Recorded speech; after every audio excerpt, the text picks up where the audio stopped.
Welcome to another edition of Frankly Green Bay, brought to you by Kathy Kolbick of Waterstone Mortgage. Ladies and gentlemen, got a friend of mine. She is fantastic.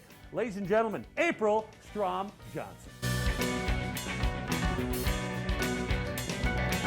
Welcome to another edition of Frankly Green Bay. Got my buddy April Strom-Johnson. How you doing, April? Oh, I'm great. Thanks for making it here. Thank you. I haven't seen you in how long? Oh my gosh. Well, I mean, this close. Yeah, this close. Right?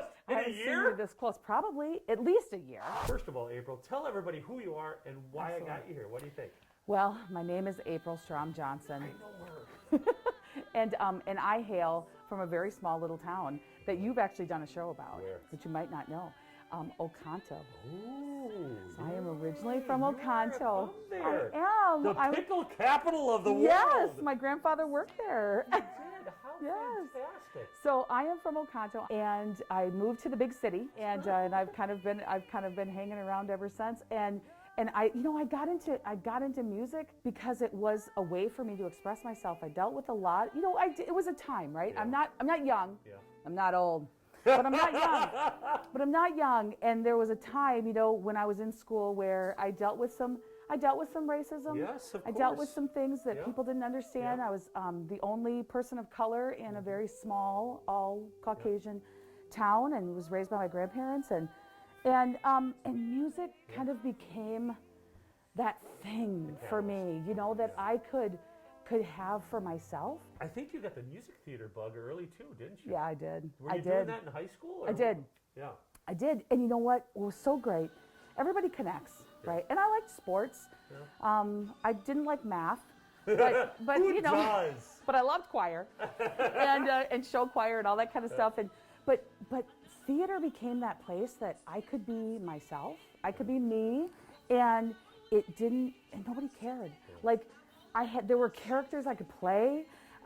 There were moments that I could step away from myself and just kind of go into this other place, and not to escape it necessarily. I never have seen theater as a way to escape, more of a way to express. Yeah.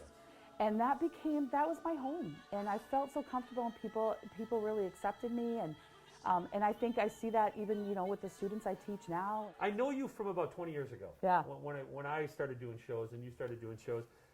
When did it happen? I mean, after school, did you go back to school for this, or what did you do? I did. Well, you know what? I got done with school, and I went to Marinette. I went to Okay. the UW Center Marinette. Hey. Yep, totally. Love that campus. Love that. It's a beautiful campus. Yeah. Totally, just about flunked right out. Did all the things that that your parents tell you not to do, Yeah. right? Yeah. Did that. I had a baby when I was 21, and took a little break from school and a little bit to just find myself. I was kind of just a hot mess, I mean, I just was. It's just a fact. Yeah. And in the process of finding myself, I transferred back to school, and I went to GB, and I finished my degree the same year that my son Piers went to kindergarten. And I got my degree in communications, which I loved, and I had a minor in social change and development. I was really that person that I felt like there was something I could bring to the rest of the world. Sure.